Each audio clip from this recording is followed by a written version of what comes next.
to my YouTube channel. My name is It's a Cocktail, and if you're tuning in for the first time today, welcome to it. And to all my regular daglers, I love you, I appreciate you. We're doing so well. We're on 404 subscribers. Let's keep this thing rolling. I think we can push for more. Let's keep it rolling. All right, guys, so what will be happening in today's video is that I will be giving you Zanzibar travel tips, I'll be laying down my personal experience about Zanzibar. And yeah, I'm gonna keep it short, brief, to the points. I've been meaning to do this video and I've just been postponing. And for all those who just tuned into this video, you can have a look at my previous video about my Zanzibar travel, my Zanzibar trip. You can check it out. I think I uploaded it 3 weeks ago. Check it out and come back to this one. Get your tips before you head down to Zanzibar. All right. So we booked our trip via Africa Stay, and we did it for 6 or 7 days. Yes, and it was great. It was amazing. Overall experience, I'll give it a full 8 out of 10, and you'll get to know why. I really enjoyed it.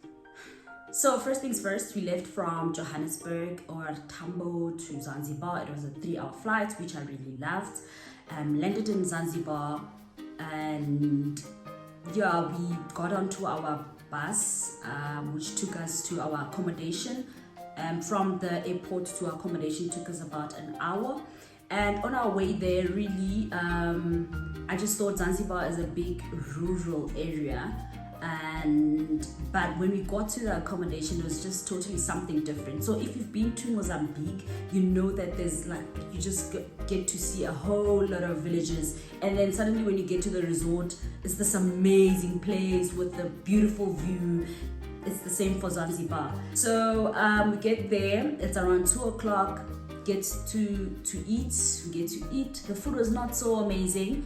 Each and every day, we almost had the same breakfast. Actually, it's the same buffet every day for breakfast, especially if you've taken the package that includes breakfast, lunch, and supper, also with alcohol. The food is the same. The food is the same every morning.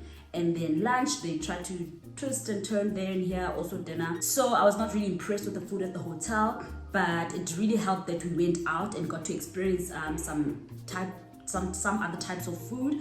And I really enjoyed the food that we had at Mar Hotel. It was quite different, it was quite tasty, and it was amazing. So I really enjoyed the food outside of the hotel, but at the hotel, it was okay, man. I really didn't enjoy it. And then the other thing was that alcohol there doesn't get you drunk. It doesn't have that kick, especially if you're from South Africa, you know the kind of kick that we have when it comes to alcohol. So it doesn't have that kick. So I'd highly recommend that you get to buy your own alcohol, maybe at duty free before you leave, and just get to stack it. Maybe for those cocktails, just get to stack a vodka or a gin or a cognac. Stack it, and then you should be sorted for those cocktails that don't have a kick. And then the other thing was that I'd highly recommend that you do the tours, because the tours, you obviously don't want to be going to Zanzibar and staying at the hotel for the whole 7 days, 6 days. Then you'll get bored, man. Well, especially for the kind of hotel that I was at, there's not much to do. You need to go out and explore. The tours that I did included the Blue Safari tour. The Blue Safari tour is a tour where you get to do snorkeling, go to different islands. You get to swim at different beaches. It was quite amazing. I loved it. It's a whole day tour. It costed about 1,000. It's 1,000 per person. And I really enjoyed myself. I would really and highly recommend it. And the food that we had at one of the islands was also quite great. It didn't look so good, but it tasted quite good. I remember I had what's this banana curry. I had banana curry, and it was quite tasty. And also we had different types of fruits. They have a variety of fruits. Different types of fruit. some types of fruits that we as South Africans don't have, so I enjoyed that. And the other thing that really took me off was the snacks. The snacks there are not tasty, guys. You want to bring your own snacks because we have a variety of flavors here in South Africa. That side, the snacks are so horrible. I wanted to cry this one time about snacks because I was really craving some snacks. I don't know what they only have Pringles. The Pringles there are not so tasty as well. And I had these type of snacks. I don't know, I was trying out some snacks and they were just so horrible. My word, you want to pack your own snacks. Please pack your own snacks if you're trying to go to Zanzibar. All right, and then the other tour that we did was a half-day tour, was a full-day tour as well. We went to the Spice, we did the Spice tour in Stone Town tour. So first of all, why did I do that? Why did I torture myself to go to the Spice tour? It was so boring, guys. Literally just walk down the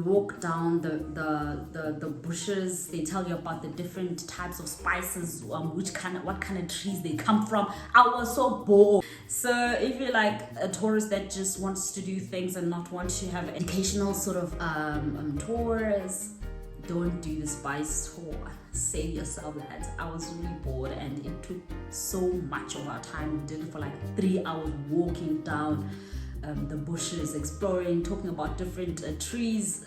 I don't care about spices, bruh.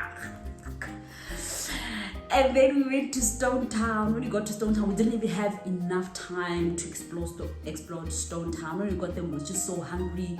We went to a Maru Hotel.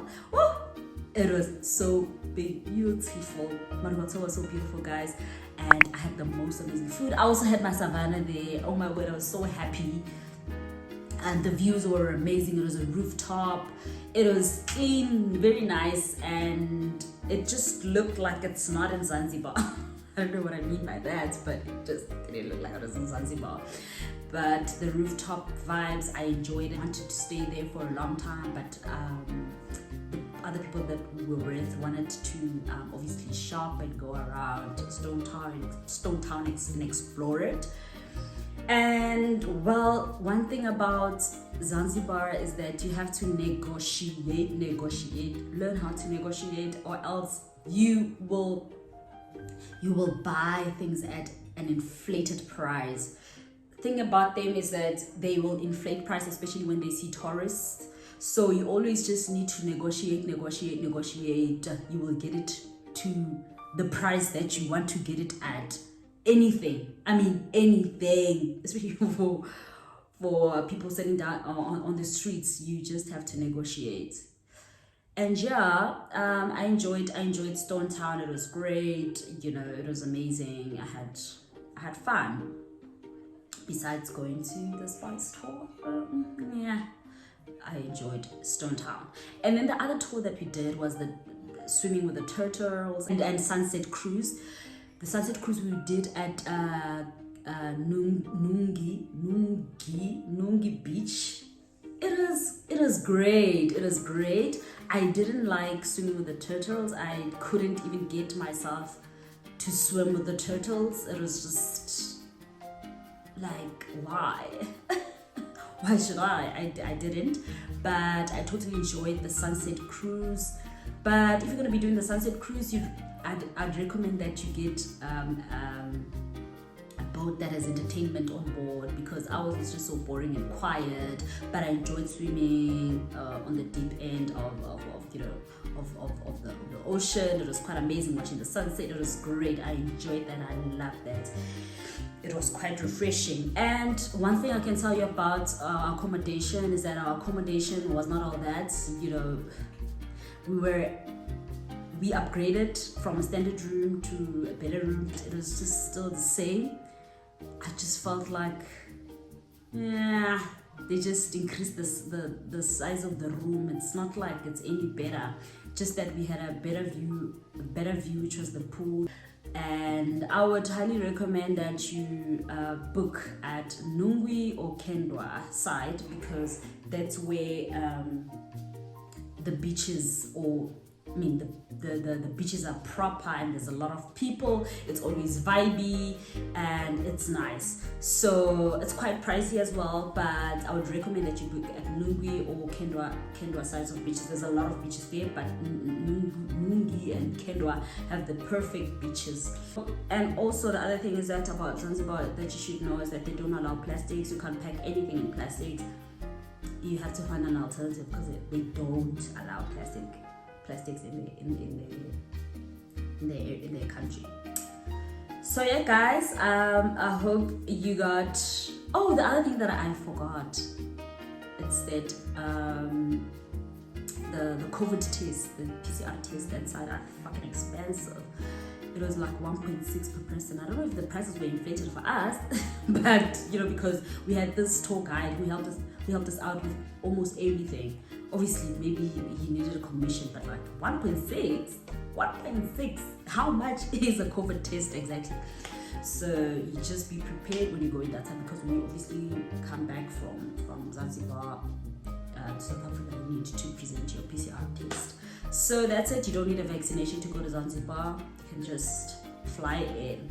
Just need a PCR test. That's what's up. I had fun, although I just felt like I was in another Mozambique. Well, a better Mozambique.